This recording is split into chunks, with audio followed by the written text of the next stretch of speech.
Well, Detroit Lions fans, it appears that it'll be Benito Jones, Isaiah Buggs, Levi Onwuzurike, and the rookie Broderick Martin all having a chance at defensive tackle for the Lions on Sunday versus the Bears. The Lions held out Irvin based on the iffy playing conditions and the fact that Irvin sustained an ankle injury versus the Saints. It appears that the medical staff was not confident that Irvin's ankle would be able to sustain the type of playing conditions that could be present at Soldier Field. With that in mind, the Lions appear to be playing it safe and keeping Irvin available for the games down the stretch, especially since the Lions still have a mathematical chance at sliding up at the #1 seed. With the Eagles' Jalen Hurts suffering some injuries and not playing at his normal peak performance, the Lions appear to be playing it safe right now and banking on that chance and staying relevant with every game that they play. So while it's shocking that Irvin won't be playing on Sunday, right after Dan Campbell told us on Thursday that Irvin earned the opportunity for more reps, I think we're just going to chalk it up to an injury that could be easily aggravated in the conditions that will be present on Sunday. And I guess another case could be made for not having to burn another one of his practice squad elevations with the potential of furthering the injury. It really just didn't make any sense, especially when that could be prevented and we can keep Irvin healthy for the rest of the games down the stretch.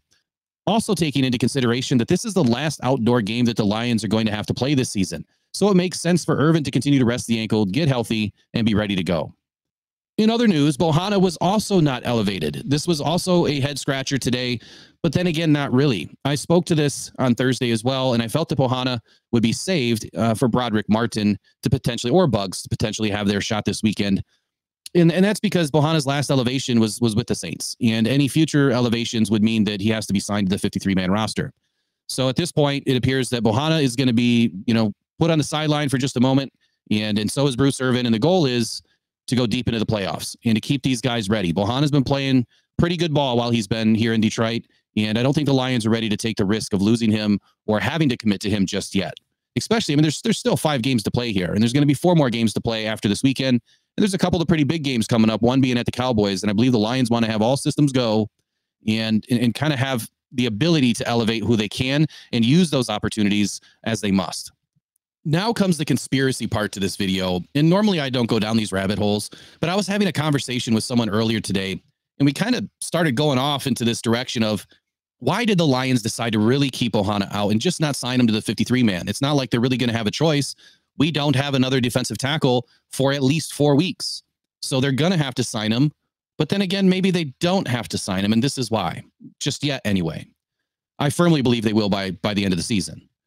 So did the Lions decide to keep their best performing defensive tackle out and make the choice to rest Bohanna by bringing up Levi, Martin, Buggs, and sacrifice them against the Bears and not risk injury to their better performing players, right? And the guys that they want for the bigger games that are left on the schedule, if you consider the fact that injuries happen, right? It's not if, it's when, and it's definitely more likely in an outdoor game that's cold and wet in Chicago.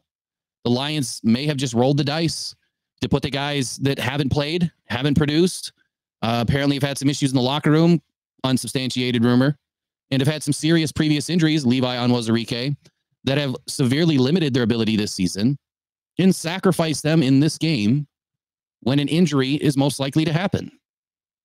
It's almost like it won't even matter if any of them got injured because they don't play anyways. So like I said, it's a deep conspiracy. It's not something I normally entertain, but I thought that I would throw it out there to you. But something to think about, right? And honestly, it is a smart business move. And even though it involves actions and thinking that many consider to be flat out wrong, it is what it is. It's the NFL, and honestly, it's a fact of the game. And it's normal business in the NFL. It's a nasty business that many of us forget about that even exists. It seems like all we see and hear about is all the good things. But there's a lot of nastiness in the NFL. And I guess I just don't spend my time worrying about that stuff. I try to enjoy it, much like you do, I'm sure. So the Lions did make one other move today that they elevated undrafted rookie offensive lineman Michael Neese. And that's really it. That's all they did for today. Tomorrow, they're going to have to make some more decisions. Look, this is not a shot at Neese. I'm not trying to throw mud in the guy's face. But it's truly questionable to me that they make this move. And they have Michael Schofield sitting on the practice squad, who has 86 starts at right guard under his belt. I am beyond shocked that the Lions did not make this move and go that route and put Schofield up for this weekend and back up Colby Sorsdahl, or even start in place of Colby Sorsdahl.